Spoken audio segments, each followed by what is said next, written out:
તો બનાસકાંઠા જિલ્લામાં મોડી રાત્રે વરસાદી માહોલ લાંબા સમયના વિરામ બાદ બનાસકાંઠા જિલ્લામાં વરસાદ નોંધાયો। ડીસા સહિત આજુબાજુના ઘણા વિસ્તારોમાં ભારે વરસાદ પડ્યો છે। ડીસામાં સતત 1 કલાકથી ધોધમાર વરસાદ પડ્યો। અહીં ભારે વરસાદના પગલે ડીસા શહેરના વેચાણવાળા વિસ્તારોમાં વરસાદી પાણી ભરાયા। રસ્તા પર નદીની જેમ પાણી વહેતા થયા।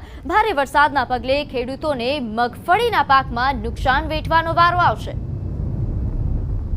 આ ઉપરાંત બનાસકાંઠા જિલ્લામાં મોડી રાત્રે પડેલા વરસાદના કારણે ઠેર ઠેર પાણી ભરાઈ ગયા છે। ડીસામાં 4.25 ઇંચ વરસાદ પડતા ગ્રામ્ય વિસ્તારોમાં ખેતરો જળબંબાકાર થઈ ચૂક્યા છે। આ ઉપરાંત ડીસા તાલુકાના કંસારી ગામે ખેતરોમાં પાણી ભરાઈ ગયા। અહીં પાકના વાવેતર બાદ ધોધમાર આવેલા વરસાદના લીધે પાક પર પાણી ફરી વળ્યું, જેથી ખેડૂતોના હાલ બેહાલ થયા છે।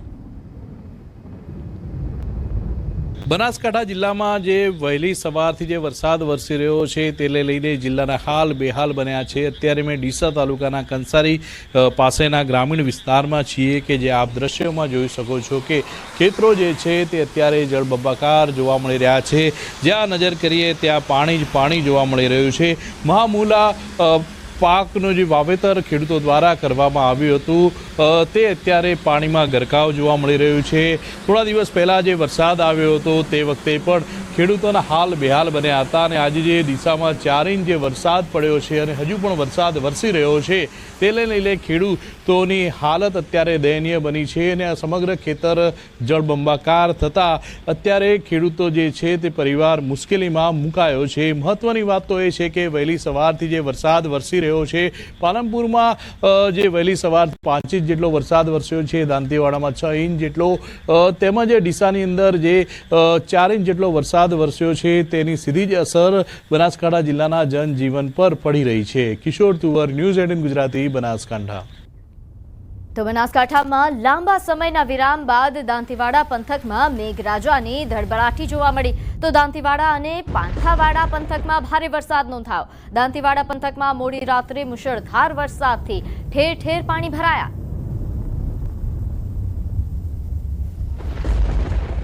બનાસકાંઠા જિલ્લામાં લાંબા સમય બાદ મેઘરાજાની ધડબડાટી જોવા મળી છે। નોંધનીય છે કે મોડી રાત્રે વરસેલા વરસાદથી નદી નાળા છલકાયા છે। તો અલવાડાનું વહેણ ફરી એકવાર જીવંત બનતા ખેડૂતોમાં ખુશીનો માહોલ છે। અહીં રેલ નદીમાં પાણી આવવાની શરૂઆતથી જ ધરતીપુત્રો ખુશ થયા। તો ઉપરવાસ અને રાજસ્થાનમાં વરસેલા વરસાદથી બનાસકાંઠાને ફાયદો થયો છે। દાંતીવાડા, ડીસા સહિતના પંથકમાં મોડી રાત્રે વરસાદ ખાબક્યો।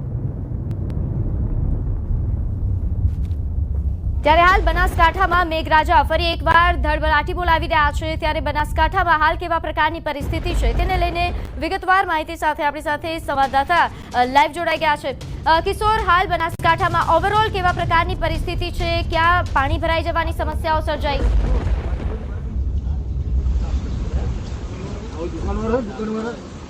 ચોક્કસથી વહેલી સવારથી જે વરસાદ વરસી રહ્યો છે તેને લઈને બનાસકાંઠાના હાલ બેહાલ જોવા મળી રહ્યા છે। પાલનપુરનું બિહારી બાગ હોય કે પાલનપુરની નીચાણવાળી સોસાયટીઓ હોય એ અત્યારે બેટમાં ફેરવાઈ છે। ખાસ કરીને ડીસા શહેરનો જે હરિઓમ પાર્ક છે, ઇન્દ્રાનગર છે, ત્યાં પણ પાણી ભરાયા છે। અને તે ઉપરાંત જે દાંતીવાડામાં જે વરસાદ વરસ્યો છે તેને લઈને શ્રીપુર ડેમમાં પણ પાણીની આવક થઈ રહી છે, દાંતીવાડા ડેમમાં પણ પાણીની આવક થઈ રહી છે। આમ બનાસકાંઠા જિલ્લામાં જે પાલનપુર, ડીસા, દાંતીવાડા, દાંતામાં જે વરસાદ વરસ્યો છે તેની સીધી જ અસર જનજીવન પર પડી રહી છે। પ્રીતિ, અત્યારે હું ડીસા શહેરમાં છું કે જે 2018માં કરોડોના ખર્ચે અહીંયા ગાર્ડન બનાવવામાં આવ્યું હતું ને આ ગાર્ડનની દિવાલ ધરાશય થઈ છે। જે પ્રમાણે આપ દ્રશ્યોમાં જોઈ શકો છો કે આ ડ્રીમ પ્રોજેક્ટ હતો ડીસા નગરપાલિકાનો અને અત્યારે ડ્રીમ પ્રોજેક્ટની જે દિવાલ છે તે ધરાશય થઈ છે। દિવાલ અત્યારે પાણીમાં ગરકાવ થઈ ગઈ છે। જેવું જ અહીંયા આજુબાજુનું પાણી આવ્યું અને આ દિવાલ ધરાશય થઈ છે। 100 મીટર જેટલો આ પટ્ટો કહી શકાય કે જ્યાંની આ દિવાલ ધરાશય થઈ છે। અત્યારે આપણી સાથે નગરપાલિકાના કોર્પોરેટર પણ છે, સીધી જ વાત કરીશું તેમના જોડે। શું કહેશો, કેટલા વાગે આ દિવાલ ધરાશય થઈ? આજે ડીસા શહેરમાં સવારે 3 થી 3:30 આજુબાજુ એક સાથે 5 ઇંચ વરસાદ પડ્યો છે અને જે અપેક્ષા કરતાં એક સાથે વધારે પડ્યો છે, જે ટૂંક સમયમાં પડ્યો છે, જેના કારણે ડીસા નગરપાલિકા દ્વારા તાત્કાલિક ડિઝાસ્ટર મેનેજમેન્ટ બનાવી તેનો કંટ્રોલ રૂમ તો શરૂ કરેલો જ હતો, જેનો લોકોને જાહેર નંબર પણ આપેલો છે 221 900 જેન પર ફોન કરીને કોઈ પણ હોય તો પોતાની કમ્પ્લેન નોંધાઈ શકે છે. અમારી લગભગ 3 થી 4 ટીમ અલગ અલગ જાતની ડિઝાસ્ટર મેનેજમેન્ટ માટે અમે બનાવી અને એને કાર્યરત રાખી છે, જેઓ સતત કામ લાગે છે. કોઈ પણ કમ્પ્લેન આવે અમે તરત પહોંચીએ છીએ. આજે સવારથી અમે પ્રમુખ, ઉપપ્રમુખ, અમારા કારોબારી ચેરમેન, અમારા પક્ષના નેતા સહિત અમે સવારે 4 થી 5 જગ્યાએ જઈ અને જે પણ તકલીફ હતી તેનું નિરાકરણ લાવ્યા છીએ. વાત રહી છે આ દિવાલની બગીચાની, જે આપ સુંદર ગાર્ડન દેખી રહ્યા છો, પરંતુ આ દિવાલનું આ વિસ્તારમાં જે આ કહેવાય છે હવાઈ પિલ્લાનું મેદાન, તેનું તમામ પાણી એક જગ્યાએ આવ્યું છે અને એમાં પણ નીચે ગટર છે, પણ એક સાથે વધારે ફ્લો આવવાથી આ દિવાલ તૂટી ગઈ છે. જેના કારણે અમે તાત્કાલિક એને રિપેર કરાવવાની અને જે પણ પરિસ્થિતિ જે અમે જોવા આવ્યા છીએ અને તે પણ નિરાકરણ લાવીશું. પરંતુ આ દિવાલ તૂટી ગયેલ છે, તો એના માટે પાણી માટે કાયમી આની શું વ્યવસ્થા છે તે અમે દેખીને તાત્કાલિક. કયા કયા વિસ્તારોમાં ડીસામાં પાણી ભરાયા છે? અમારે એક જરા જાગૃતિ સ્કૂલ છે તેમાં પણ ભરાયા હતા. ત્યારબાદ અંબિકા ચોકમાં ભરાવ્યું હતું. એક આકાશ વિલાની બાજુમાં વૃંદાવનમાં ભરાવેલું હતું. 3 જગ્યાએ અમે ટીમ મોકલી અને તેનું નિરાકરણ લાવે છે. જો આ બગીચામાં કોઈ હોત ને આ દિવાલ ધરાશય થઈ હોત તો? રાતે થયેલ છે, એની ઉપર રાતે તો અમારો ગાર્ડન પણ બંધ છે, પરંતુ આ દિવાલ અમે દેખ્યું છે, પણ પાણીનો ફ્લો એક સાથે આવવાથી આ થયું છે અને આનું કાયમી નિરાકરણ અમે લગભગ 2 દિવસમાં જ લાવીશું.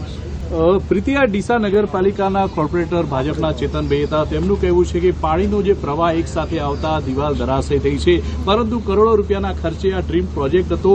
ડીસા નગરપાલિકાના જે પ્રમુખ હતા તેમનો અને અત્યારે આ ડ્રીમ પ્રોજેક્ટ પાણીમાં ગયો છે. પરંતુ વહેલી સવારથી જે વરસાદ વરસી રહ્યો છે તેને લઈને પાલનપુર અને ડીસાની અનેક સોસાયટીઓમાં પાણી ભરાયા છે અને પાલનપુર, ડીસા, દાંતીવાડા અને દાંતાના અનેક વિસ્તારોમાં પાણી ભરાતા તેની સીધી જ અસર જનજીવન પર પડી રહી છે. જે રીતે આપ જણાવ્યું કે એક હેલ્પલાઇન નંબર પણ જાહેર કરવામાં આવી છે કે ક્યાંય પણ પાણી ભરાઈ જવાની સમસ્યાઓ થાય તો લોકો સંપર્ક કરી શકે છે. આ શું ડીસા પૂરતું છે કે બનાસકાંઠામાં ઓવરઓલ આ પ્રકારની સુવિધા છે?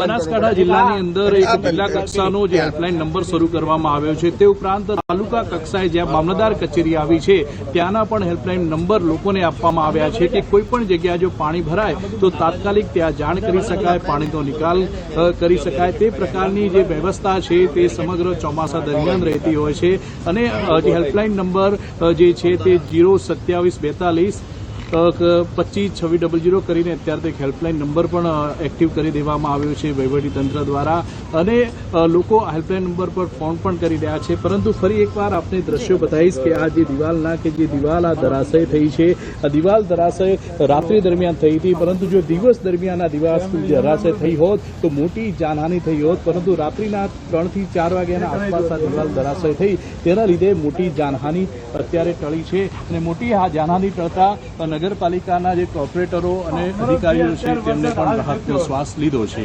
આ ઉપરાંત કિશોર, જે રીતે અત્યારે ડીસામાં પરિસ્થિતિ વિશે આપે જણાવ્યું કે અહીં તો તંત્રની પોલ ખુલી ગઈ છે, વરસાદમાં જ આ પ્રકારે દિવાલો ધરાશાયી થવા લાગી છે. આ ઉપરાંત દાંતીવાડામાં જ્યાં સૌથી વધારે વરસાદ પડ્યો ત્યાં કેવા પ્રકારની પરિસ્થિતિ ગત રાત્રે રહી અને હાલની પરિસ્થિતિ કેવી છે?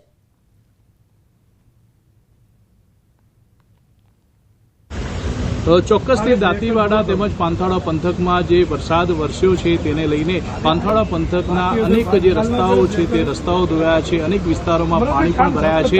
ખાસ કરીને જે સીપુ ડેમ અને દાંતીવાડા ડેમ આવેલો છે દાંતીવાડામાં, ત્યાં પણ નવા નીરની આવક થઈ છે. નવા નીરની આવક થતાં અત્યારે ખેડૂતોમાં ખુશીનો માહોલ